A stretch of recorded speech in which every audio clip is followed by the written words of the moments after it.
मैं 30 साल की हूँ और कुछ साल पहले मेरे शौहर की वफात हो चुकी थी। उस दिन से मेरी जिंदगी एक अजीब मोड़ पर आ गई थी। घर का खर्चा चलाना मुश्किल होता जा रहा था।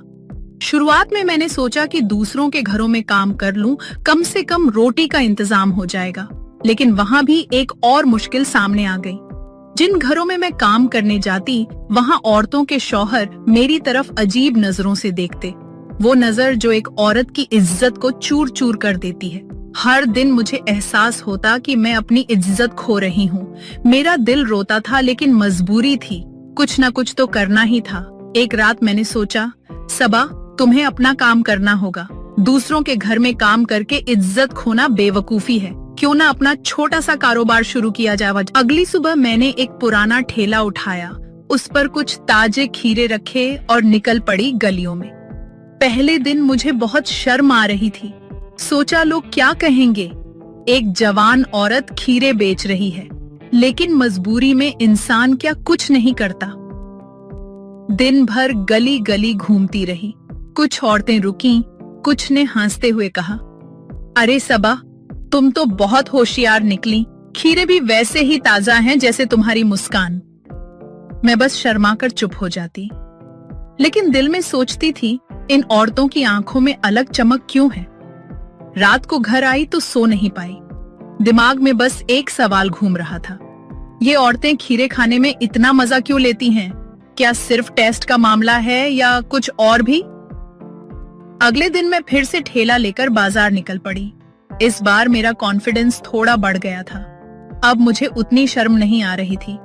मैंने ठेले पर खीरे सजाए और एक चौराहे पर खड़ी हो गई। थोड़ी ही देर में औरतें आने लगीं। एक बुढ़िया आई और बोली, बिटिया, 2 किलो खीरे दे दे। रेट क्या है? मैंने मुस्कुराकर कहा, अम्मा, बस 20 रुपए किलो। वो हंसते हुए बोली, अरे, रेट तो जरा ज्यादा है, मगर तेरे चेहरे की मुस्कान के लिए ले लेती हूँ। मैंने भी हंसकर जवाब दिया, अम्मा, रेट फिक्स है, पर आप चाहो तो एक एक्स्ट्रा खीरा फ्री ले लीजिए। भीड़ में खड़ी कुछ जवान औरतें ये सुनकर खिलखिलाने लगीं, आपस में फुसफुसाने लगीं, मानो मेरी बात का दूसरा मतलब निकाल रही हूँ। एक औरत बोली, सबा, तुम्हारे खीरे बड़े काम के हैं, इन्हें खाते भी हैं और इनसे ब्यूटी टिप्स भी लेते हैं। आंखों पर स्लाइस रखो तो थकान दूर और जूस पी लो तो स्किन फ्रेश। सब औरतें हंसने लगीं और मैं भी शर्मा गई, लेकिन मन ही मन सोचने लगी, ये औरतें खीरे को लेकर इतनी मजाकिया बातें क्यों करती हैं? शाम ढल गई और ठेला लगभग खाली हो गया। मैं घर लौटी तो सोच में पड़ गई, ये सिर्फ सब्जी तो नहीं लगती, औरतें इसके बारे में कुछ ज्यादा ही उत्साहित रहती हैं। रात को जब मैं अकेली बिस्तर पर लेटी तो दिन भर के वाकयात मेरे दिमाग में घूमने लगे। खीरे बेचते समय औरतों की मुस्कुराहट, उनकी बातें, उनका अंदाज, सब कुछ अजीब सा सिग्नल दे रहा था। मैंने तकिए के नीचे हाथ डाला तो एक खीरा निकला जो बच गया था। उसे देखते देखते मेरे होंठों पर अजीब सी मुस्कान आ गई। मैंने अपने आप से कहा, क्या सच में ये खीरा सिर्फ खाने की चीज है, या औरतें सही कहती हैं कि इसके और भी यूजेस हैं? अगले दिन मैं फिर से अपने ठेले के साथ बाजार पहुंच गई। इस बार औरतें और भी ज्यादा दिलचस्पी के साथ खीरे खरीद रही थीं। एक जवान औरत बोली, सबा, तुम्हारे खीरे बहुत फेमस हो गए हैं, हर कोई कह रहा है कि सबसे फ्रेश और टेस्टी यही हैं। मैंने हंसकर कहा, फ्रेश रखना तो मेरा काम है, बाकी टेस्ट तो अल्लाह देता है। वो औरत शर्मा के बोली, नहीं, इसमें तुम्हारा भी हाथ है, तुम्हारे हाथों से चुना हुआ खीरा कुछ और ही मजा देता है। भीड़ में ठहाका गूंजा और मैं भी हंसते हंसते लाल पड़ गई। दिन ढलते ढलते एक नौजवान लड़का भी आया। उसने 2 खीरे उठाए और बोला, सबा आपा, रेट तो बताइए। मैंने कहा, 20 रुपए किलो है। वो मुस्कुराकर बोला, अरे, सब्जी तो मैं बाजार से कहीं से भी ले सकता हूँ। मैं तो आपके पास इसलिए आता हूँ क्योंकि आप खीरे को जिस अंदाज से पेश करती हैं वो और कहीं नहीं मिलता। लोगों ने ये सुनकर फिर से तालियां बजाईं। मैं हंसते हंसते सोची, ये खीरे बेचने का काम तो पूरा कॉमेडी शो बन गया है। रात को घर लौटकर मैंने अपने कमरे में अकेले बैठकर सोचा, औरतें दिन भर खीरे के बारे में डबल मीनिंग बातें करती हैं। कोई कहती है स्लाइस आंखों पर रख लो, कोई कहती है जूस पी लो, कोई कहती है ये एनर्जी बढ़ाता है। मैंने बचे हुए खीरों में से एक उठाया, हाथों में घुमाया और दिल ही दिल में बोली, आज तो सबने मुझे इतना कंफ्यूज कर दिया है कि समझ नहीं आ रहा, ये खीरा बेचने की चीज है या जीने की वजह। उस रात नींद देर से आई। तकिए के पास रखा खीरा मुझे बार बार अपनी ओर खींच रहा था। मेरे ख्यालात और मेरी तन्हाई दोनों मिलकर कुछ और ही कहानी लिखने लगे थे। उस रात मैं नींद में करवटें बदल रही थी। कमरे की खामोशी और बाहर से आती हवा बस मेरी तन्हाई को और गहरा रही थी। अचानक मेरी नजर उस खीरे पर पड़ी जो मैं शाम को बाजार से बचाकर लाई थी। मैंने सोचा, ये वही खीरा है जिसे औरतें दिन भर सीक्रेट रेसिपी की तरह संभाल कर रखती हैं। कोई इसे सलाद में यूज करती है, कोई जूस बना लेती है, कोई स्लाइस बनाकर आंखों पर रख लेती है। लेकिन असली राज क्या है, ये आज मुझे खुद जानना होगा। मैंने धीरे से खीरा उठाया और हंसते हुए बोली, बेचारे, दिन भर लोगों की बातें सुनकर तुम भी सोचते होगे कि मेरा असली काम क्या है। चलो आज तुम्हें भी टेस्ट कर लेते हैं। मेरे दिल की धड़कनें तेज होने लगीं। एक पल को लगा कि शायद ये सब गलत है। फिर दिमाग ने कहा, सबा, तुम अकेली हो, तुम्हें किसी की सहार की जरूरत है।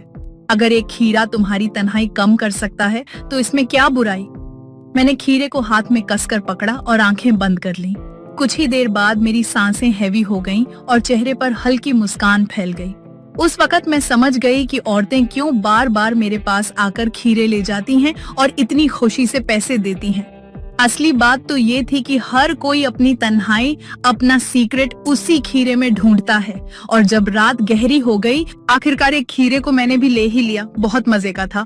अब एक खीरा रोज रात को लेती थी। बातें, उनका अंदाज, सब कुछ अजीब सा सिग्नल दे रहा था। मैंने तकिए के नीचे हाथ डाला तो एक खीरा निकला जो बच गया था। उसे देखते देखते मेरे होंठों पर अजीब सी मुस्कान आ गई। मैंने अपने आप से कहा, क्या सच में ये खीरा सिर्फ खाने की चीज है या औरतें सही कहती हैं कि इसके और भी यूजेस हैं। अगले दिन मैं फिर से अपने ठेले के साथ बाजार पहुंच गई। इस बार औरतें और भी ज्यादा दिलचस्पी के साथ खीरे खरीद रही थीं। एक जवान औरत बोली, सबा, तुम्हारे खीरे बहुत फेमस हो गए हैं। हर कोई कह रहा है कि सबसे फ्रेश और टेस्टी यही हैं। मैंने हंसकर कहा, फ्रेश रखना तो मेरा काम है, बाकी टेस्ट तो अल्लाह देता है। वो औरत शर्मा के बोली, नहीं, इसमें तुम्हारा भी हाथ है। तुम्हारे हाथों से चुना हुआ खीरा कुछ और ही मजा देता है। भीड़ में ठहाका गूंजा और मैं भी हंसते हंसते लाल पड़ गई। दिन ढलते ढलते एक नौजवान लड़का भी आया। उसने 2 खीरे उठाए और बोला, सबा आपा, रेट तो बताइए। मैंने कहा, 20 रुपए किलो है। वो मुस्कुराकर बोला, अरे सब्जी तो मैं बाजार से कहीं से भी ले सकता हूँ। मैं तो आपके पास इसलिए आता हूँ क्योंकि आप खीरे को जिस अंदाज से पेश करती हैं वो और कहीं नहीं मिलता। लोगों ने ये सुनकर फिर से तालियां बजाईं। मैं हंसते हंसते सोची, ये खीरे बेचने का काम तो पूरा कॉमेडी शो बन गया है। रात को घर लौटकर मैंने अपने कमरे में अकेले बैठकर सोचा, औरतें दिन भर खीरे के बारे में डबल मीनिंग बातें करती हैं। कोई कहती है स्लाइस आंखों पर रख लो, कोई कहती है जूस पी लो, कोई कहती है ये एनर्जी बढ़ाता है। मैंने बचे हुए खीरों में से एक उठाया, हाथों में घुमाया और दिल ही दिल में बोली, आज तो सबने मुझे इतना कंफ्यूज कर दिया है कि समझ नहीं आ रहा, ये खीरा बेचने की चीज है या जीने की वजह। उस रात नींद देर से आई। तकिए के पास रखा खीरा मुझे बार बार अपनी ओर खींच रहा था। मेरे ख्यालात और मेरी तन्हाई दोनों मिलकर कुछ और ही कहानी लिखने लगे थे। उस रात मैं नींद में करवटें बदल रही थी। कमरे की खामोशी और बाहर से आती हवा बस मेरी तन्हाई को और गहरा रही थी। अचानक मेरी नजर उस खीरे पर पड़ी जो मैं शाम को बाजार से बचाकर लाई थी। मैंने सोचा, ये वही खीरा है जिसे औरतें दिन भर सीक्रेट रेसिपी की तरह संभाल कर रखती हैं। कोई इसे सलाद में यूज करती है, कोई जूस बना लेती है, कोई स्लाइस बनाकर आंखों पर रख लेती है। लेकिन असली राज क्या है, ये आज मुझे खुद जानना होगा।